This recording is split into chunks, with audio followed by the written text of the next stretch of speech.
Ukraine मसले पर रूस के खिलाफ अमेरिका का कड़ा एक्शन। रूस के 2 वित्तीय संस्थानों पर लगाया बैन। पश्चिमी देशों से मिलने वाले पैसे को रोका जाएगा। यूक्रेन संकट पर अमेरिकी राष्ट्रपति बाइडेन का संबोधन। कहा कि रूस और आगे बढ़ा तो बैन और लगाएंगे। बाइडेन ने रूस पर अंतर्राष्ट्रीय कानून के उल्लंघन का भी आरोप लगाया। कहा कि रूस की यूक्रेन में यह घुसपैठ की शुरुआत है। अमेरिकी राष्ट्रपति बोले, रूस ने यूक्रेन को चारों तरफ से घेर रखा है, हमारी नजर रूस के अगले कदम पर है। अमेरिकी राष्ट्रपति ने कहा है कि रूस से युद्ध का हमारा कोई इरादा नहीं है, लेकिन यूक्रेन को मिलिट्री सहायता करते रहेंगे। अमेरिकी राष्ट्रपति ने कहा कि हम रूस और यूक्रेन के बीच विवाद सुलझाने की कोशिश कर रहे हैं। यूक्रेन के राष्ट्रपति के साथ लगातार हो रही है बात। बाइडेन बोले, नाटो के लिए वादे पर हम अटल हैं। नाटो की एक एक इंच जमीन हम रक्षा करेंगे। फ्रांस के विदेश मंत्री का बयान। रूस पर प्रतिबंध लगाने को लेकर सभी यूरोपीय देश सहमत हैं। रूस पर नाटो प्रमुख जेंस स्टोलनबर्ग का आरोप। कहा कि रूस यूक्रेन के खिलाफ सैन्य कार्रवाई कर रहा है। नाटो प्रमुख ने मॉस्को के फैसले की निंदा की। दक्षिण पूर्वी यूक्रेन में अलगाववादी क्षेत्रों की स्वतंत्रता को मान्यता देने को गलत बताया। नाटो प्रमुख ने रूस के कदम को तनाव बढ़ाने वाला बताया। कहा कि यह अंतर्राष्ट्रीय कानून का घोर उल्लंघन है। नाटो के प्रमुख जेंस स्टोलनबर्ग की रूस को सलाह, अब भी देर नहीं हुई है, यूक्रेन पर हमले का इरादा छोड़े।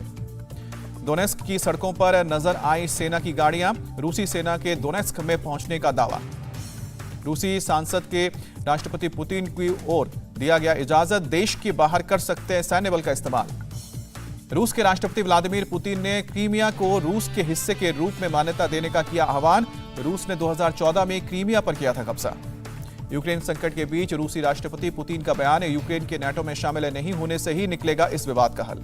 पुतिन ने कहा कि हम अभी यूक्रेन में सेना नहीं भेज रहे हैं, वहां के हालात को देखते हुए लिया जाएगा सैनिकों की तैनाती का फैसला।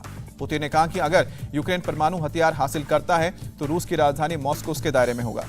रूस ने यूक्रेन से अपने डिप्लोमेट्स की वापसी की बात शुरुआत की। उन्हें धमकियां मिल रही हैं। यूक्रेन के लुहांस्क में पावर प्लांट में लगी आग। गोलीबारी में पावर स्टेशन का ट्रांसफार्मर क्षतिग्रस्त हुआ है। यूक्रेन का दावा, रूस समर्थित विद्रोही इलाकों की तरफ की गई है गोलीबारी। रूस ने हमले से इनकार किया। यूक्रेन की सेना ने पूर्वी युद्धग्रस्त क्षेत्र में एक सैनिक के मारे जाने का दावा किया। रूस समर्थित विद्रोहियों के हमले में 6 सैनिक घायल हुए। यूक्रेन में सैनिकों के अंतिम संस्कार में सेना के अधिकारी और कीव के लोग हुए शामिल। रूस समर्थित विद्रोहियों के हमले में हुई थी मौत। रिश्तेदार, सैन्य अधिकारियों और कीव निवासी मंगलवार को रूस समर्थित अलगाववादियों के संपर्क।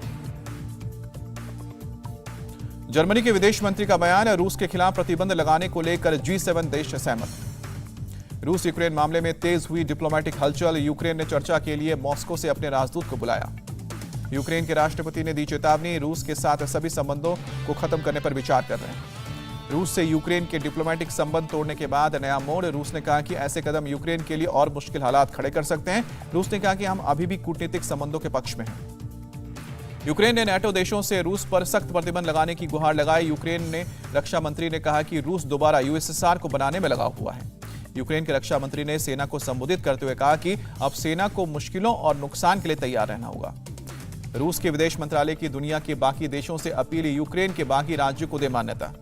इटली के पीएम मारियो द्रागी ने यूक्रेन के बागियों को रूसी मान्यता देने को बताया गलत। कहा कि बागियों को मान्यता स्वीकार्य नहीं है। जर्मनी ने रूस के खिलाफ शुरू की कार्रवाई। चांसलर ने कहा कि जर्मनी रूस की गैस पाइपलाइन को रोकने की प्रक्रिया शुरू कर रहा है।